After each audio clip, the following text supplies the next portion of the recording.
구약 1266페이지에 있습니다. 호세아서 11장 1절부터 11절까지의 말씀을 우리 저와 여러분이 한 절씩 교독하도록 하겠습니다. 이스라엘이 어렸을 때에 내가 사랑하여 내 아들을 애굽에서 불러냈거늘 선지자들이 그들을 부를수록 그들은 점점 멀리하고 바알들에게 제사하며 아로새긴 우상 앞에서 분향하였느니라. 그러나 내가 에브라임에게 걸음을 가르치고 내 팔로 안았음에도 내가 그들을 고치는 줄을 그들은 알지 못하였도다. 내가 사람의 줄 곧 사랑의 줄로 그들을 이끌었고 그들에게 대하여 그 목에서 멍에를 벗긴 자 같이 되었으며 그들 앞에서 먹을 것을 두었노라. 그들은 애굽 땅으로 되돌아가지 못하겠거늘 내게 돌아오기를 싫어하니 아수르 사람이 그 임금이 될 것이라. 칼이 그들의 성읍을 치며 빗장을 깨뜨려 없이 하리니 이는 그들의 계책으로 말미암음이니라. 내 백성이 끝끝내 내게서 물러가나니 비록 그들을 불러 위에 계신 이에게로 돌아오라 할지라도 일어나는 자가 하나도 없도다.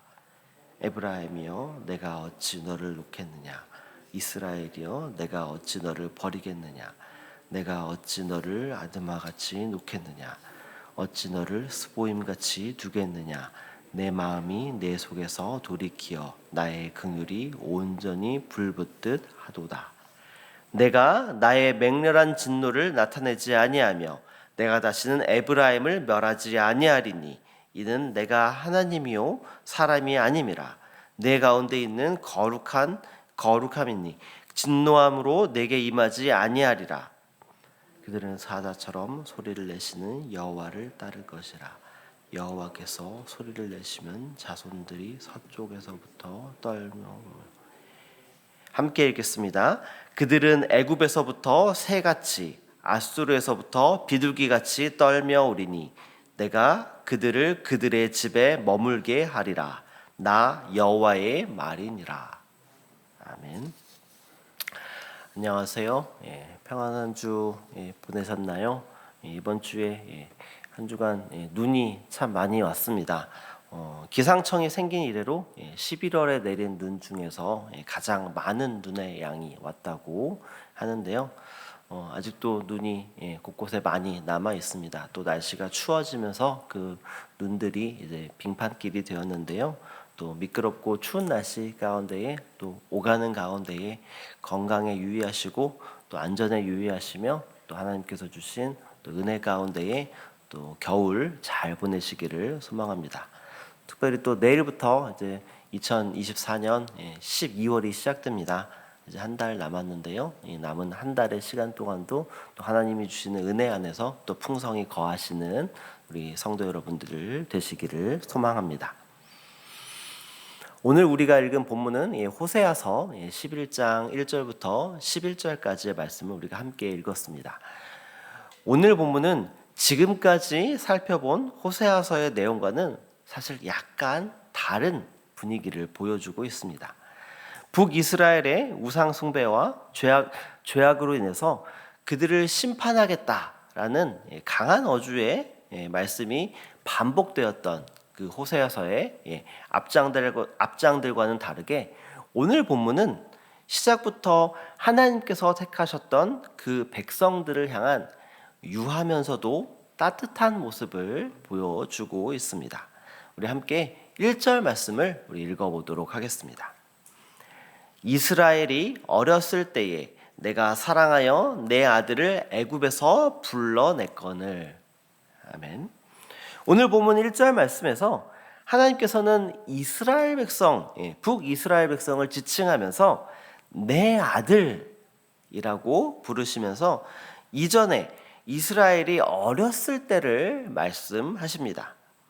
이 1절 말씀의 내용은 우리가 자녀를 생각하면서 과거에 자녀가 어렸을 때를 떠올리며 자녀를 사랑스러워하는 그 순간을 하나님께서도 동일하게 느끼는 장면이다라고 생각하시면 좋을 것 같습니다.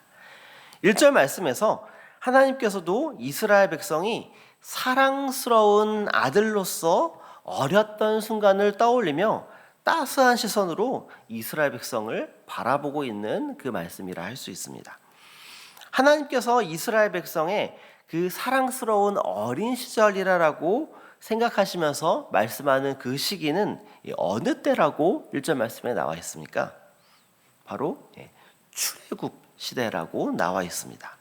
출애굽 시대의 이스라엘 백성은 어떻게 보면은 영적으로 하나님을 잘 모른 채 애굽에서 종살이를 하며 고통 가운데에 살고 있었던 그런 시대였습니다. 이때 하나님께서는 모세를 세우시고 이스라엘 백성을 하나님께서 약속하신 그 땅으로 인도해 내셨습니다. 오늘 본문에서 하나님께서는 이 출애굽의 시기를 이스라엘 백성의 어린 시절이라고 말씀하고 계신 것입니다. 하나님께서는 출애굽 시대, 출애굽을 통하여서 고통 가운데 있는 하나님의 어린 아들과 딸들을 애굽의 땅에서 인도해 내셨습니다. 그러면서 이스라엘 백성은 출애굽 이후 광야에서 청소년기를 보내게 됩니다. 그들이 광야에서 보낸 그 청소년기는 아주 반항적인 시기라 할 수 있습니다. 반역과 또 불평과 또 불만, 원망으로 가득 찬 시기였습니다. 그 내용들이 바로 출애굽기와 민수기 그리고 신명기에 사실 잘 담겨져 있습니다.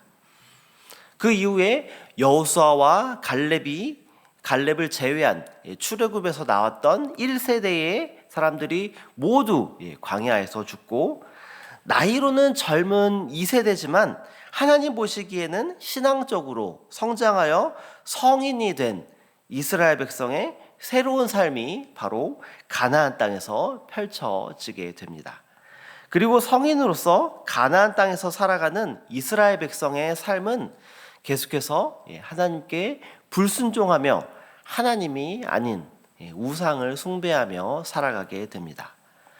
그래서 하나님께서 하신 일들이 오늘 본문 2절 말씀에 잘 나타나 있습니다. 우리 함께 2절 말씀도 읽어보도록 하겠습니다. 선지자들이 그들을 부를수록 그들은 점점 멀리하고 바알들에게 제사하며 아로 새긴 우상 앞에서 분향하였느니라. 아멘. 가나안 땅의 부유한 삶 속에서 그들은 하나님을 멀리하고 또 그 땅에 만연해 있는 바알과 아세라 등의 우상 숭배에 빠지며 그런 삶을 살아가고 있는 그들을 향해서 지금 2절 말씀은 하나님께서 선지자들을 보내셨다라고 말하고 있습니다. 그리고 그들, 이스라엘 백성들을 다시 부르셨습니다.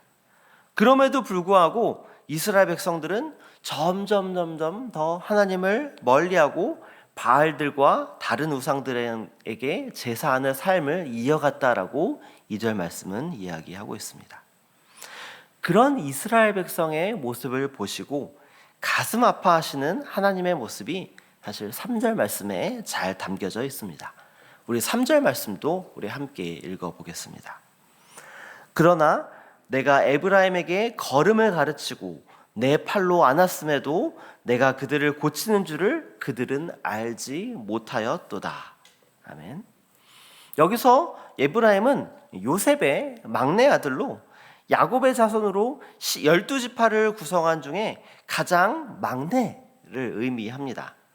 여기서는 이스라엘 백성의 가장 어리고 사랑스러웠던 그 순간을 의미하는 것이라 할 수 있습니다.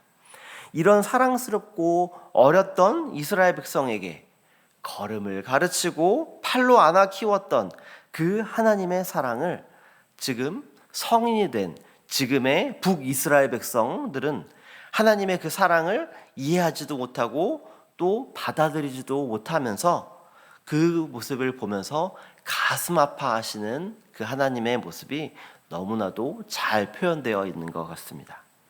그만큼 하나님께서는 이스라엘 백성을 향한 끊임없는 사랑으로 그들을 다시 회복시키고자 하셨습니다.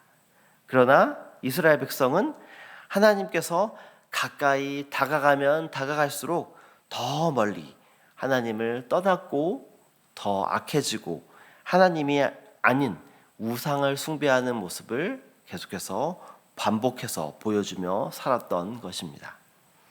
5절과 6절 말씀과 같이 북이스라엘이 아수르에 의해 침략을 받고 아수르의 칼에 의해서 멸망할 것을 하나님께서 선포하시지만 하나님의 이스라엘 백성을 향한 궁극적인 뜻은 8절 말씀에 있습니다.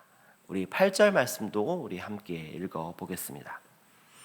에브라임이여 내가 어찌 너를 놓겠느냐, 이스라엘이여 내가 어찌 너를 버리겠느냐, 내가 어찌 너를 아드마같이 놓겠느냐, 어찌 너를 스보임같이 두겠느냐, 내 마음이 내 속에서 돌이키어 나의 긍휼이 온전히 불붙듯 하도다.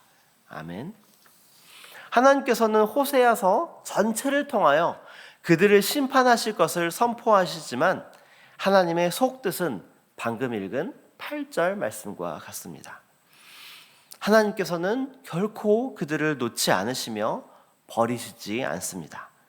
하나님께서는 이스라엘 백성을 일시적으로는 심판하시지만 결코 그들을 버리시지 않고 긍휼과 사랑으로 다시 품어주십니다. 우리도 사랑스러운 자녀들이 성장하면서 때로는 잘못을 저지르기도 하고 또 우리 마음에 합하지 않은 행동을 경험하며 살아왔습니다. 그럴 때마다 자녀들을 야단치고 또 혼내기도 하지만 결코 자녀들을 버리지는 않습니다. 그리고 그들을 긍휼과 사랑으로 다시 품어서 다시는 그런 잘못을 저지르지 않도록 훈육하며 살아왔습니다. 그러나 우리가 우리의 자녀를 사랑하는 것, 그 이상으로 하나님께서는 우리를 사랑하십니다. 전체적인 호세아서 속에서 하나님께서는 북이스라엘 향해 그들을 심판하실 것을 일관되게 말씀하셨습니다. 그러나 그 심판을 선언하는 하나님 말씀 속에서 숨겨진 하나님의 내면의 뜻을 우리는 간과해서는 안 됩니다. 그 뜻은 하나님께서는 하나님의 백성을 사랑하시고 결코 버리시지 않는다라는 것입니다.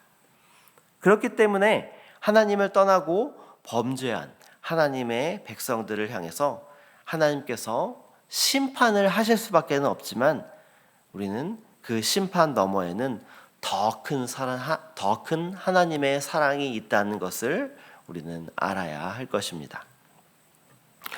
오늘 말씀 속에서 하나님께서는 범죄하고 또 우상을 숭배하는 이스라엘 백성을 향해서 사랑하는 내 아들이다 이렇게 불러주시고 애굽에서 인도해내셨던 그 사랑스러웠던 순간들을 회상하며 말씀하고 계십니다. 이스라엘 백성들과 하나도 다를 바 없는 우리에게도 하나님께서는 내 아들이다 라고 불러주시고 또 예수 그리스도를 통해서 우리를 죄악으로부터 구해 주셨습니다. 우리에게도 바로 그 순간이 있었다라는 것을 잊지 말아야 할 것입니다. 그리고 하나님께서는 지금 이 순간에도 우리를 찾아와 주셔서 우리를 아들이라 또 딸이라 이렇게 불러주시고 내 사랑하는 자 이렇게 불러주고 계십니다. 이런 하나님의 사랑을 굳건히 붙드시는 저와 여러분 되시기를 소망합니다. 하나님의 사랑은 우리가 생각하는 것, 우리가 상상하는 것 그 이상을 넘어섭니다. 때로는 우리의 죄악과 범죄함으로 하나님께서 시련과 환난과 그리고 어려움을 우리에게 허락하실 수도 있습니다. 그러실지라도 그 모든 것들은 우리를 향한 하나님의 사랑을 뛰어넘을 수 없습니다. 우리를 사랑하시며 우리를 하나님의 아들로 또 딸로 삼아주신 그 하나님의 은혜 안에 깊이 거하며 살아가는 저와 여러분 되시기를 소망합니다.